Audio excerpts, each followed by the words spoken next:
Make it 6 o'clock if we could possibly make a start.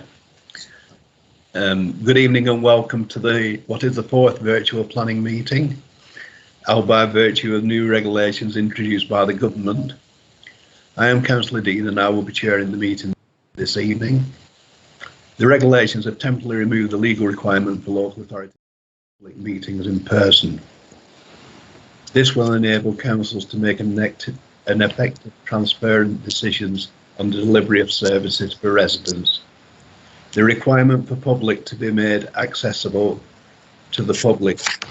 I'll start that again. The requirement for public meetings to be made accessible to the public remains, and the link by the virtual meeting is available on the council's website in the usual live meeting link page. If a connection to a member is lost during the meeting, I will stop the meeting to enable the connection to be restored. If within a reasonable time, the meeting will proceed, but the member who was disconnected will not be able to vote on that matter under discussion, as they would not have heard all the flags. Should any aspect of the external link fail, I may call a short adjournment for up to 5 minutes or so to determine whether the connection can quickly be re-established either by video technology or telephone in the alternative. If the connection is not restored within time, the meeting will be adjourned. Business will not proceed until another time and date.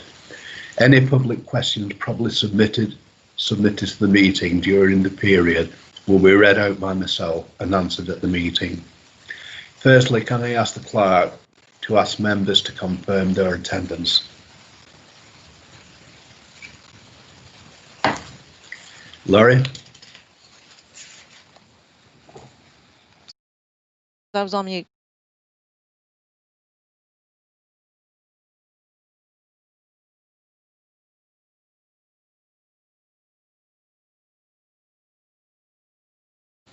Councillor Davis?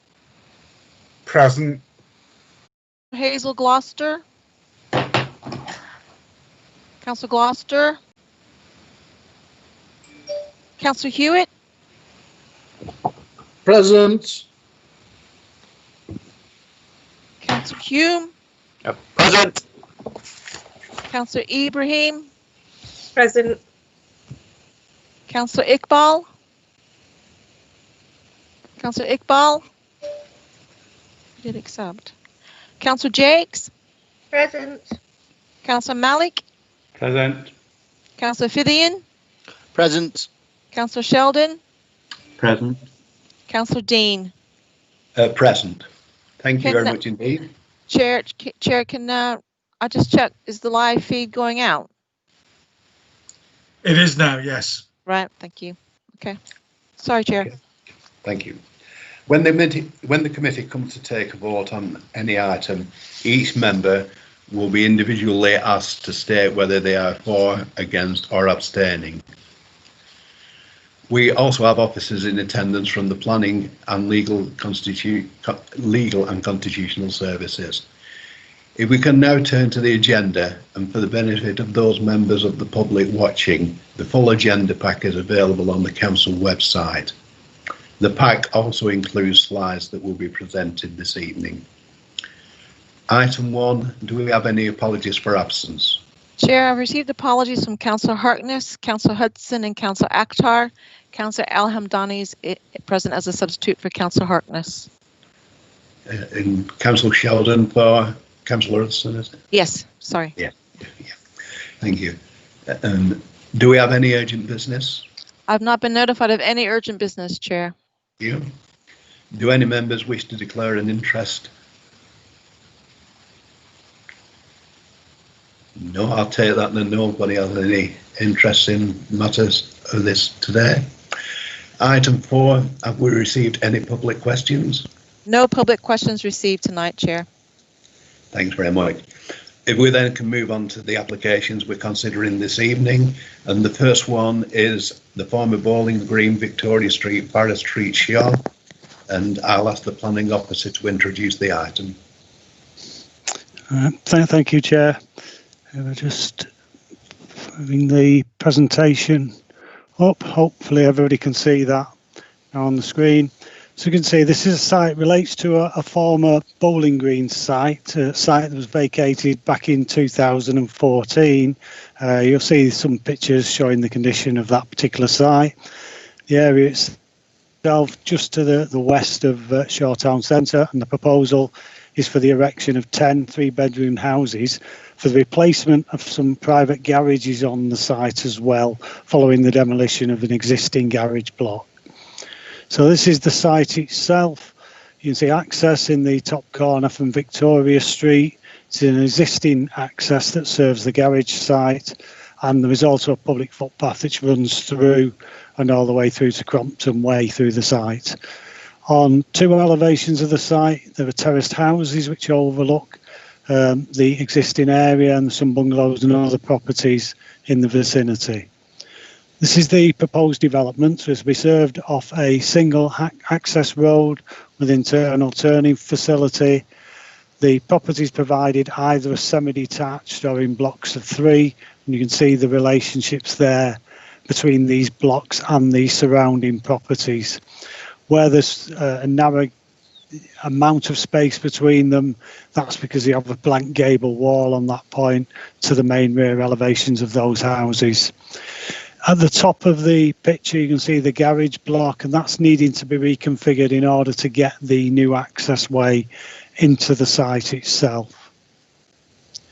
These are the properties, so as I say, pair of semi-detached, block of 3 used properties, and the garages, again, flat roof, fairly standard design. Give you a sort of extra better view from the aerial view. So again, terraced houses on 2 sides overlooking the site. The access coming in here at the top left-hand corner, and you can just about make out the existing garage buildings at the top of the site as well. These are just some pictures showing more detail. The access, that's existing access coming off Victoria Street, and that as you go down there continues through as a footpath all the way through to Crompton Way. These are pictures giving you the various elevations outside the site and showing the relationship with the neighbouring houses. These are just showing a couple of views of either side of the access. So where the yellow car is, just to the right of that is the access into the site. The picture with the terraced houses, so this is the front of the properties that you would have seen on the left-hand side of the previous view. So as I say, there's application for 10 new houses on the site. Obviously the loss of a bowling green. Members will note that normal requirements of policy would be that there would be a financial contribution towards the replacement of equivalent facilities, and also for public open space contributions in relation to the provision of the development itself. However, viability appraisal has been undertaken for this particular development, and as a result of that, the financial contribution will be £15,000, and that is the recommendation for a resolution to grant on the basis of that element.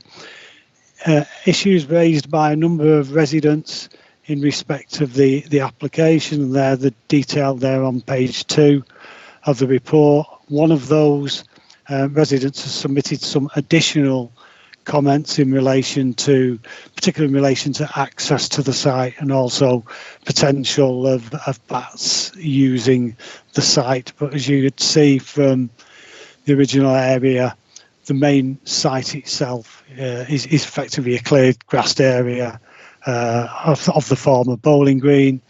Issues such as drainage of the site will be dealt with by condition, and no objections on those grounds have been raised by any of the statutory undertakers. Your highway officer is satisfied that, subject to the provision of the access and so forth before the development report brought into place, that there will be a satisfactory arrangement, adequate car parking provided within the site itself. So on the basis of the recommendation, and to an additional condition in relation to coal mining, it's recommended that the application be approved. Thank you, Chair. Thanks very much. Has anybody got any questions of the planning officer regarding to the presentation? Chair, can I ask a question, please? Councillor Sheldon. Just if I could ask the planning officer, the garages, are they part of the development or are they belonging to the bungalows next or to the side of the development? And if they're part of the development, could they be not built and give us additional parking for visitors and the people who live on the new build? Thank you. Yeah, I'll raise that. Maybe that Wendy Morehouse may want to speak on this as well. My understanding is that the reason why the garages are being rebuilt is essentially to ensure that a suitable and satisfactory access to the site can be provided. And obviously it is within the application site. I don't know if Wendy has any more detail you want to add on that. Wendy. Yeah. Hello. I haven't really got an opinion about the ownership of the garages and the garage site, but I'm happy that there's enough parking for the residents of the new development within the site so that they then won't park on the nearby highway network. And the site's laid out in such a way that if anybody else needs to park within that development, there's room for them to do that while all the users of the new site can use it safely as well. Thank you. Any further questions? Chair, Councillor Al-Hamdani has a question. Councillor Al-Hamdani. It was just with reference to the contribution. It's specified later that would be put to use at Crompton Cemetery. I was just checking if there was anything provided in that in terms of tree planting, because I noticed that we're taking trees down as part of this. The precise details of how that money will be spent on the cemetery is something that would have to be worked out subsequently. Obviously, it's to enhance public open space, and if tree planting is part of that public open space contribution, then that will form part of the detail. But I'm afraid I don't have any further information on the precise details of how the money would be spent within the cemetery or the open space at the cemetery. Thank you. Am I right to say that there'd be tree planting within the development in the landscaped element of the development that had more than replaced the trees that are going to be lost? There were, yeah, that's correct. There will be some replacement landscape planting within the site itself. Yes. Thank you. Has anybody else got any further questions? Oh. Okay. I'm getting feedback. Right. Thanks very much. Good. I'll open this out now for debate. I don't know whether anybody wants to contribute. If not, could I move that this application is approved? Is that seconded? Yeah. Who seconded? Who seconded? Councillor Mullin. Councillor Mullin. Is there any further comments before we move to the vote? If not, could we move to the vote, please? Okay, Chair. Councillor Al-Hamdani. Approved. Councillor Davis. For. Councillor Hewitt. Approve. Councillor Hume. Approve. Councillor Ibrahim. Approve. Councillor Iqbal. Councillor Iqbal. Approve. Approve. Councillor Jakes. Approve. Councillor Malik. Approve. Councillor Fithian. For. Councillor Sheldon. For. Councillor Dean. For. That's unanimous. Thank you. That's unanimously approved. If we then can move on to item 6. Chair. Sorry. Yes. Councillor Brownridge has joined us. I have finally managed to get in time to declare an interest in this matter. So I can't participate.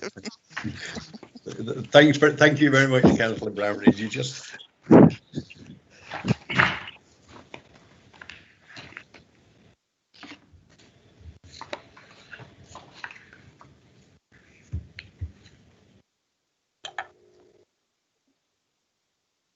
Councillor Dean, I think you're on mute.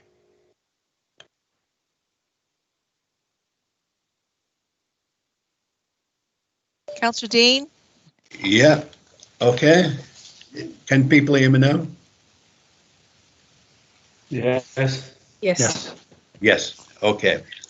We're moving on to item 6, which is an application for 38 dwellings on Cherry Avenue. Would the planning officer like to introduce the item?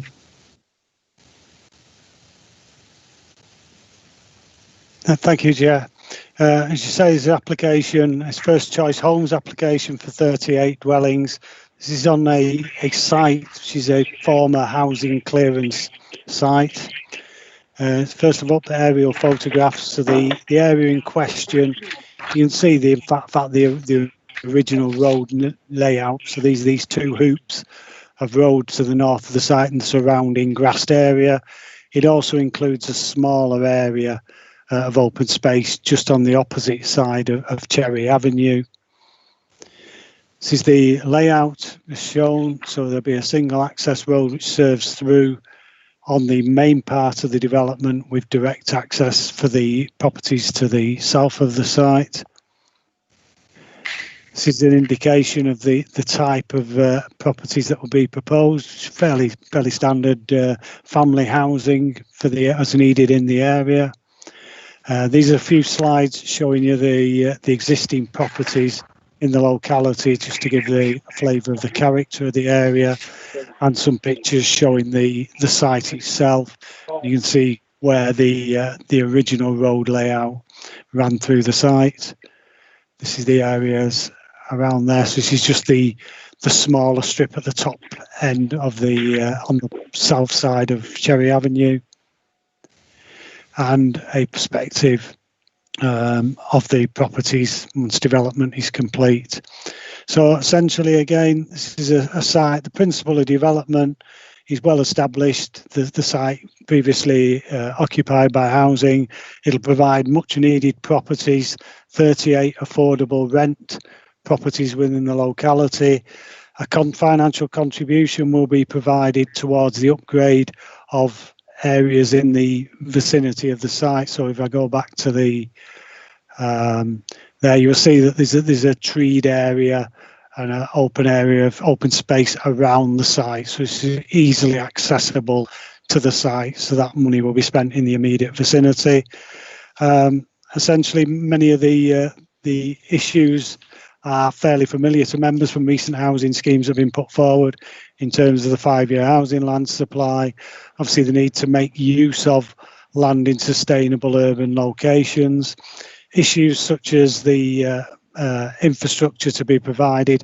Similarly, this will be dealt with by a condition on any approval, and there are no objections to the scheme from any of the statutory bodies. Thank you, Chair. Thanks very much indeed. Has anybody got any questions to the planning officer on the presentation?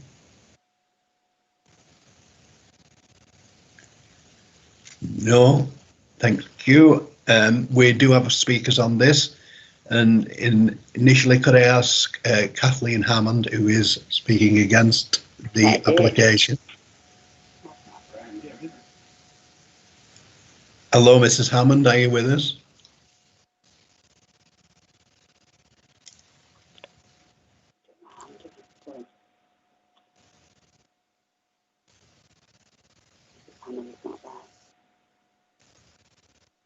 Is Mrs. Hammond coming into the meeting at all?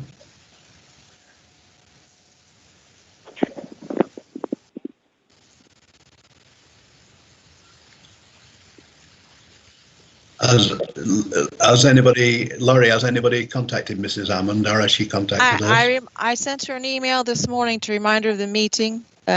She hadn't accepted it yet, and I asked her to send her the information that she was going to speak to, but I've not received that either, sir. Right. What we'll have to. I think we'll have to just move on then. We do have Mr. Smith from First Choice Homes, who has offered to answer any questions if any members got any questions of him. Or do you want to say something, Mr. Smith?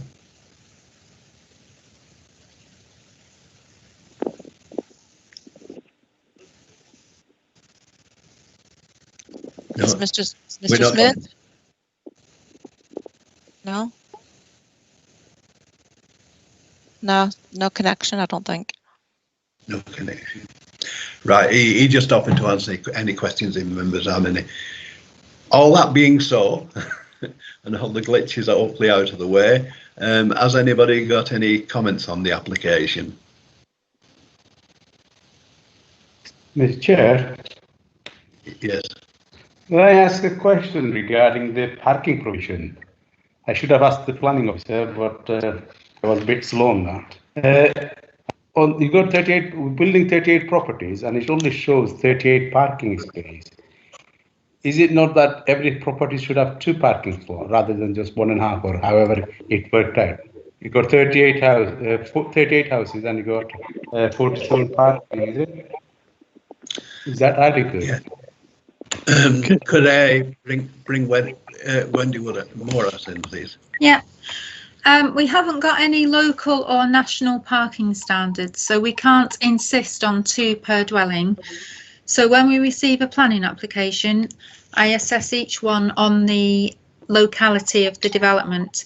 So in this case, it's in a established residential area with a wide range of amenities, links to public transport. I think from memory, the properties with 2 spaces have got more bedrooms. So the smaller houses have got 1, and the highway layout generally will allow for additional on-street parking.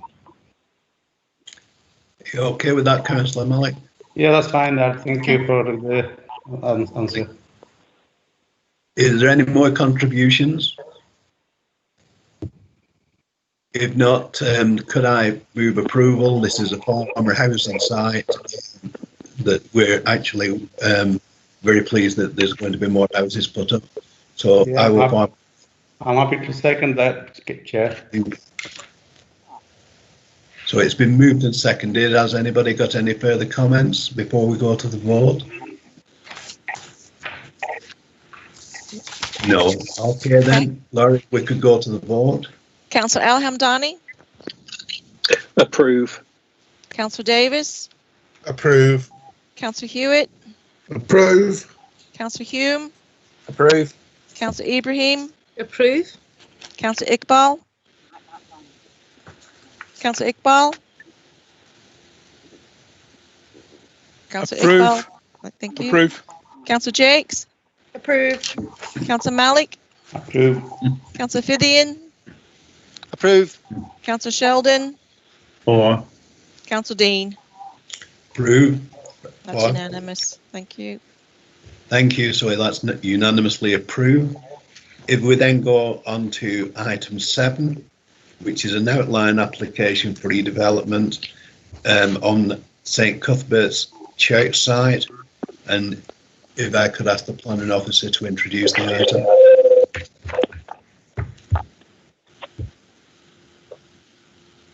Why's it come for me now?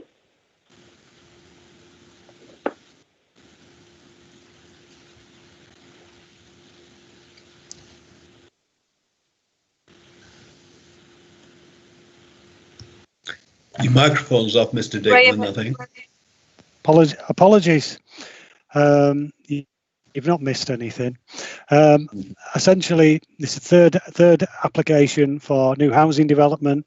In this instance, it's an outline application with just the details of the access put forward for approval. But members will note that there is an indicative layout, and the intention of this is to give an idea of how much development can be accommodated in a satisfactory manner on the site itself, but isn't in fact part of the approval itself. So as you can see, this is a site completely enclosed by other residential properties on all sides. Former church building, modern style of building on the site. That will all be cleared, the whole site obviously to be redeveloped. Now this is the indicative layout, so this is not for consideration at this stage, merely the means of access off Tanner's Fold to serve the development itself. But what it does demonstrate is that a satisfactory relationship between proposed properties of these numbers and existing properties around the site can be accommodated. It may well be that a detailed scheme includes this same number of properties. It may be anything less than that number of properties. If the developer wanted to come in with a scheme with more than 24, then that would require a fresh application to be submitted. So as I say, some of the relationships, and it's difficult to work out, but you'll see some lines between existing properties which set out to show Yeah, the we keep losing the voices here. We can't hear the planning officer. Sorry, are you not hearing me? Well, could people put microphones on? No, it's Councillor Malik. Can't hear.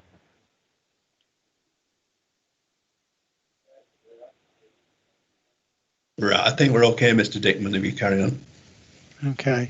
As I say, so we have looked at the potential massive development, if you like, on the site and how this can be related to existing properties in the area, and the adequate separation distance can be achieved. Adequate provision can be made within the site for private garden space and for access for vehicles and parking for those vehicles within the site. Issues such as, again, infrastructure issues. We've received no objections from any statutory bodies in terms of the ability of the site to deal with issues such as drainage and potential land contamination issues. You'll see as well on the indicative layout, there is plenty of space on the site for additional landscaping as required. So this is a site itself, as you see the buildings that are there at the moment.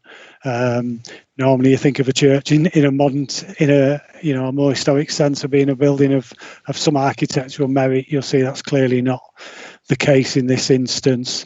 There are some level distances across the site, and members will note that there is a condition which will specifically require at reserved matters stage, when the details of the layout come in, that includes levels details so that we can clearly see those relationships between existing and proposed properties. These are some pictures showing the actual site itself and the building on the site, and then some details showing the properties. So this is obviously the houses on the opposite side of the site itself on the left-hand side. Again, some of the relationships, and as I said, some of the details of the level distances across the site are evident there. Again, some of the other details to be put forward. And as I say, we've specifically looked at that issue, and that's why we've added a condition that shouldn't normally be imposed. So again, it's an application for outline planning permission to be submitted. Similar to the previous applications, financial contribution to public open space based on the viability of the development to provide that space. You'll see in the late list there have been some extra representations submitted, including from Councillor Oldham, who's expressed some concerns about publicity on the site. You'll note from the late list that we've given details of the properties that were notified of the original application. This goes back to the end of last year. Of those 29 properties, we'd received 2 representations at the time. We've received a 3rd representation since the agenda was published, and a number of other residents have expressed concerns about their right to speak on the application. But as members will be aware, there is a speaker present who will be providing some commentary on that particular aspect. So we're quite happy that the necessary procedures have been followed and that the local community have had adequate time to be able to comment on this particular application. So recommendation for approval subject to the conditions and financial contribution in the report. Thank you, Chair. Thank you, Mr. Dickman. We have two people wanting to ask questions on the presentation. Councillor Sheldon. Thank you, Chair. If I could ask the planning officer, looking at the plans, it looks like there is maximum houses on this site, and looking right at the top on the illustrative layout, number 14 seems to be the house that only has one parking space. I would say most others will be able to put 2 cars in, and I know Wendy will say there are no regulations, but I do think we should look at it, or especially when it's a built-up area around it. Would the planner agree that this is the maximum for this site? Thank you. Would you like me to answer that? Could I bring Wendy in, please, first? Yeah. Yes. Because this, normally I would say exactly what you've just predicted. Because this is an outline application, I haven't assessed the number of parking spaces for this particular site. So we'll do that. And also, I'm not entirely happy with the indicative layout in terms of highway safety. So there'll be tweaks to that as well when we receive the Reserve Matters application. Thank you. Okay. And there was a question for Mr. Dickman as well, then. I think the question for Mr. Dickman was, are you happy that the numbers that are proposed are within reasonable bounds? Yeah, I think the issue, as I said in the presentation, is that this is to give us an idea of what the site could actually accommodate. And as Wendy's pointed out, issues such as the driveway details and so on, they'll be subject to scrutiny at the point where they come forward with a detailed layout. If there are elements of this, as Wendy has mentioned, that are not acceptable, then clearly they will have to be addressed at that point. It may well be, for instance, they may want to put some slightly larger properties on the site, in which case the actual number for houses would have to decrease in order to fit that development on the site and to get adequate amenity parking space and relationship with neighbouring properties. So it's just need to stress that point that apart from the access position, that layout's just for show, if you like. We're not looking, members are not looking to approve that detailed layout at all as part of this recommendation. Thank you, Chair. Thank you. Councillor Al-Almadi. Thank you. It was just with regards to, there's a reference on page 44 of the pack, the ecology and trees, to the buildings hosting bat roost. And it does say further on or earlier in the report that subject to conditions relating to bats. I was just hoping for a bit more detail about what was being done in that situation and what the conditions were. Yeah, thank you, Chair. I mean, obviously, if bats are on the site, notwithstanding the planning process, they are protected species, so their habitat is a protected element as well. So regardless of anything else, if bats are found on the site, then clearly there will need to be a licence obtained from Natural England for that. This is dealt with under condition 9 of the recommendation. So this requires that prior to development taking place, essentially an assessment is undertaken to see whether there are any protected species on the site or their habitat which would be affected by the development. If that is the case, then clearly they would have to comply with the requirements of the Wildlife and Countryside Act. And obviously it may well also be that in order to deal with that contribution, that some provision might be required within the new buildings, such as bat roosts and so forth, but we're not requiring that at the moment because there is no definitive evidence of use at this present time. Thank you, Chair. It's Lyra Myers, that's fine. Thank you. Is there any further questions of the planning officer on this presentation? If not, I'd like to go now to Mrs. Sue Brennan, who's speaking against the application. Mrs. Brennan, you will have 3 minutes. After 2.5 minutes, you'll be given notice that you've got 30 seconds left. Are you tuned in? Yes, can you hear me? Yes, we can hear you fine, thank you. Shall I start now? If you'd like to go ahead, yes. Yeah, Right, so the residents are worried about how high the buildings, the houses will be, how many bedrooms they're going to have. We are a lot lower than what the site is, so we're worried about privacy and natural light. Residents are worried about the drainage and the sewerage. There's lots of rats in the church ground at the moment, and all the adjoining gardens to the site are boggy when it rains because it runs off the site. We're worried about the access to the site for construction and domestic traffic during and after the site is complete. So is the access going to be through Tannersfold or Huff Close? Because we have a problem on Tannersfold as it is. There's 25 houses on this street, and there's a few cars that are already parked on the street. So when this development goes ahead, that means double the traffic, making it more dangerous. It's already dangerous as it is. And people concerned about houses facing onto Tannersfold, which will cause more parking issues.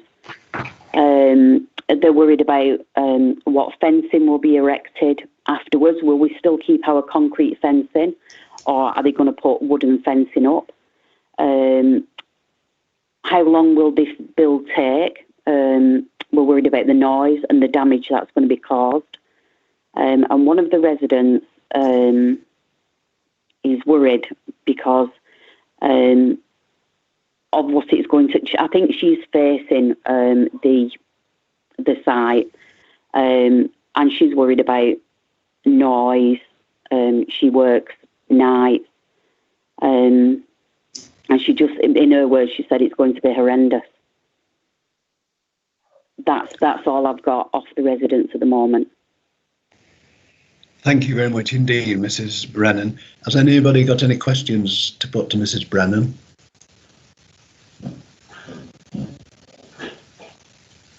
Okay, I'll take that as no. If we then can move on to Mr. Stephen Dodson, who is speaking on behalf of the applicant. Mr. Dodson. Yeah, hello. Hello. Oh. Good evening. My name is Stephen Dodson of Cordonley's Chartered Surveyors, and we are the applicant's agent. Whilst I would like to avoid repeating the advice of the officers presented to you tonight, I would like to emphasise that this is an application that is being supported by the council and recommendation for approval is being given. There's been no statutory objections. The objector raised a few points, and I'd just like to go through some of them. Just a quick summary. Number one, in terms of the construction may cause disruption to local highways. Prior to commencement of the development, a construction management plan will be created, implemented and adhered by the developer. The applicant is happy for this to be conditioned by the council. I know that there's no condition relating to that at the minute.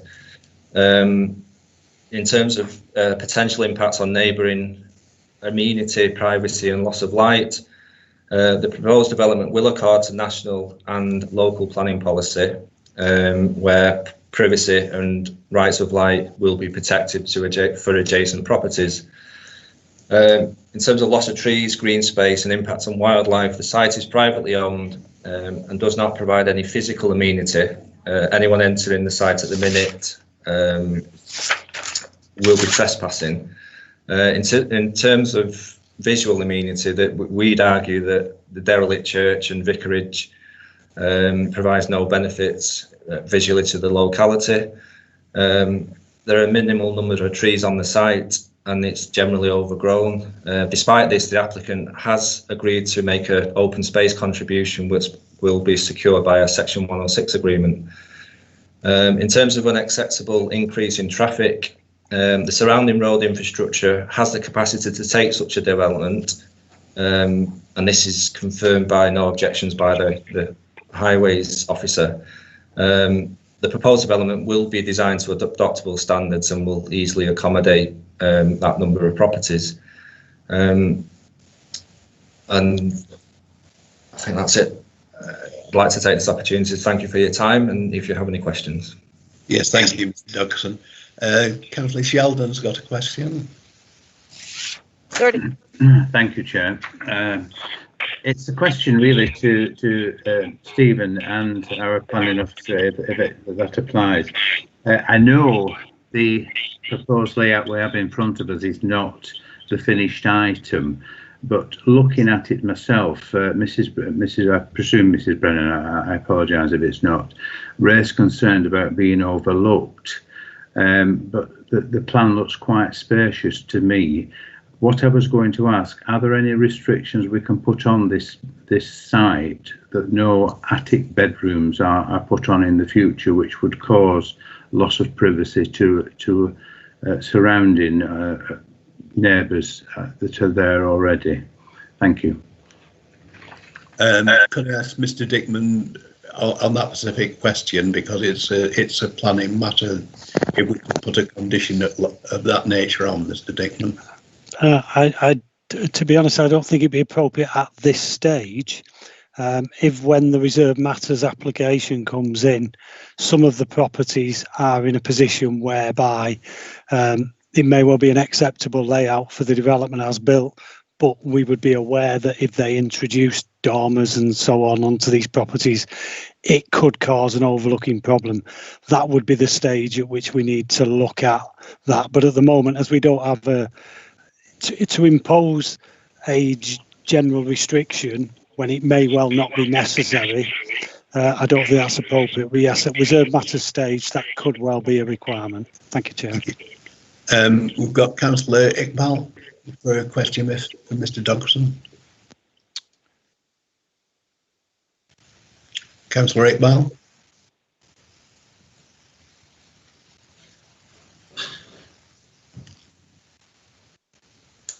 Are you on mute, Councillor Iqbal?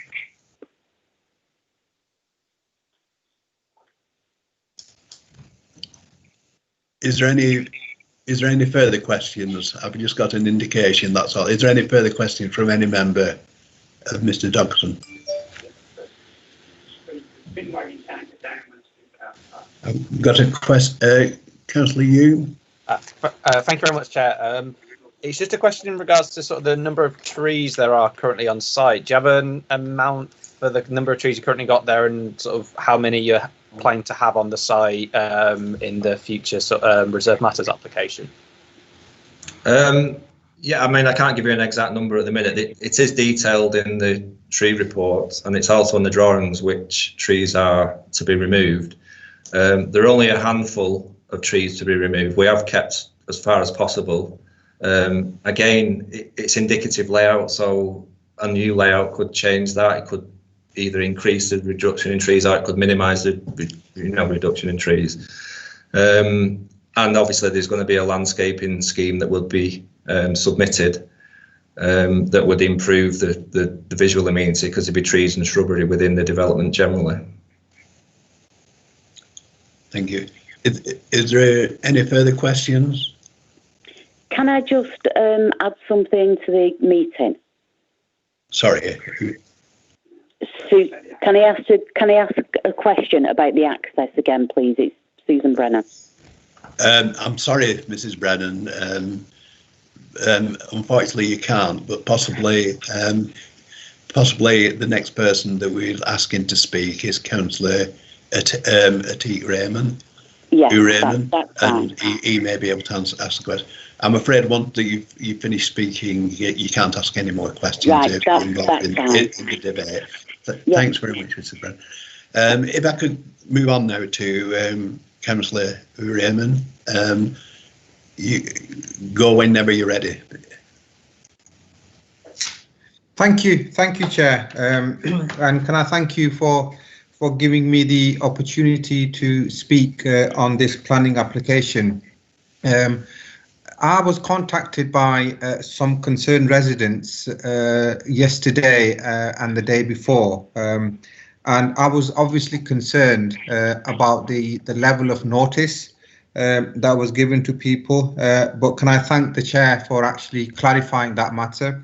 and since this is an outline planning application, I think a number of concerns that have been expressed by Mrs. Brennan, who is actually representing the other residents as well, will be looked at when a detailed application will be made. The only observation I would like to make is that I hope the members of the committee will note that the residents are not objecting to this application just for the sake of it. I think the residents' objections are quite reasonable, and I'm actually heartened by the speaker from the applicant, Mr. Dodson, and I thank him for volunteering some of the conditions that are not actually on the proposal for tonight's meeting. And I'm confident that that gives us a good platform to go to the future, because I think communication is important.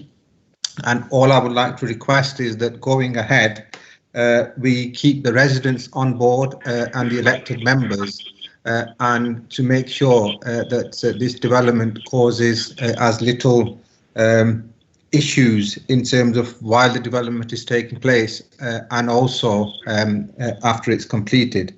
The only question I think that Susan Brennan didn't, or the issue that she didn't manage to highlight, was that even currently in terms of the access, I mean, I'm aware of that area, and even though the highways have not put an objection, but that particular road, which is the access road to this new development, is not that wide. And I am aware that even currently the bin men, the lorries, have issues in terms of going around that bend. So I would urge that we actually look into that and see whether we can either widen the road or do something which will address the residents' concerns. But as an elected member, I'm quite confident that the positive approach that the residents have taken and the positive approach that the applicant has taken, that we will be able to resolve the issues through communication. Thank you, Chair. Thank you very much indeed. Has anybody got any questions? No. Thanks very much. If we could then... Chair, sorry. So, Councillor Hume has a question. Councillor Hume. Sorry, Chair. It was just a quick one. Could you just clarify, Councillor Raymond, is which corner was it you're referring to? Is it Tannersfold meeting Fir Tree Avenue, or is it Tannersfold meeting Chestnut Crescent that you were referring to? Now you're asking me. I think it's the Tannersfold meeting Chestnut. Okay. All right. That's fine. Cheers. I'll thank you for that information. I'll be asking a question about that shortly. Cheers. Okay. Thanks very much. It's, if I put the matter open for debate now, has anybody got any contributions? Councillor Hume, you had an issue. Yeah, cheers, Chair. It was just in regards to sort of access to the site. Is it possible for us to sort of request that construction traffic only go via Fir Tree Avenue and then up Tannersfold? Because in the other direction, it seems like it's a lot tighter. I'm just having a look on Google Maps, and it does seem it's a lot. That seems to be where the issues are that Councillor has raised. I'm just wondering whether that's a condition on for access for the construction traffic.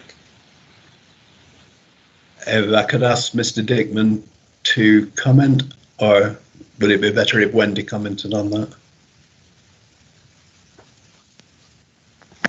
I think Wendy probably would want to comment on the details, but I'm just looking at the applicant's ownership boundaries, and it seems that the only boundary with a highway that they have is to Tannersfold. So it doesn't look like, other than going over third-party land, that they could access the site from any other location. Thank you, Chair. Wendy Morris, do you have Yeah, I think I apologise if I've interpreted the question differently to Graham.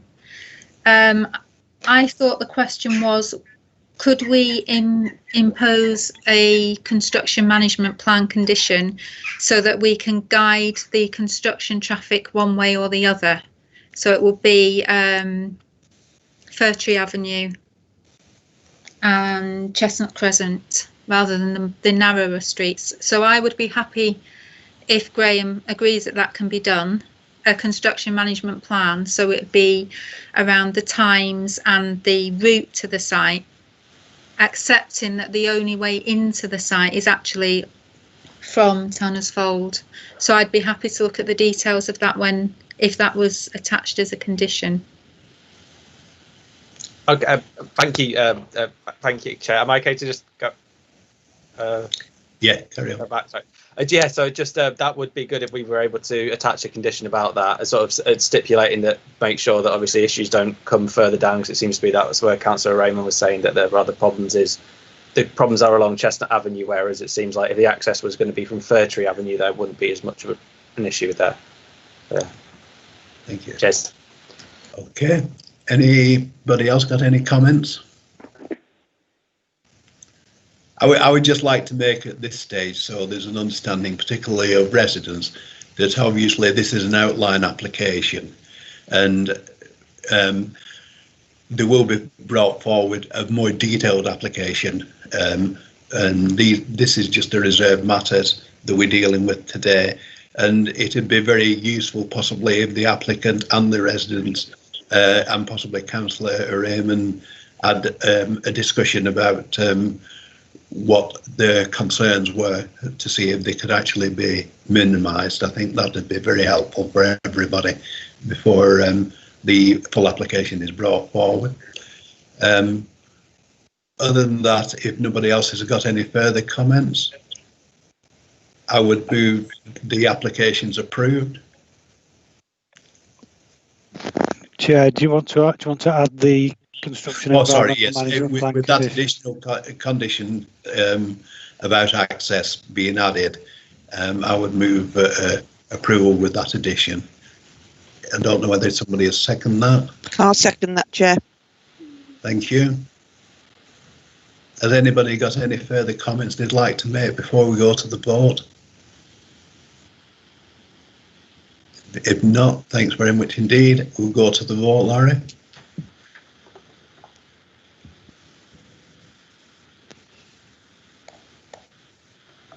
Apologies, read it again. Councillor Al-Hamdani? For approval with the condition. Councillor Brownridge? Approve. Councillor Davis? Approve. Councillor Hewitt? Approve. Councillor Hume? Approve.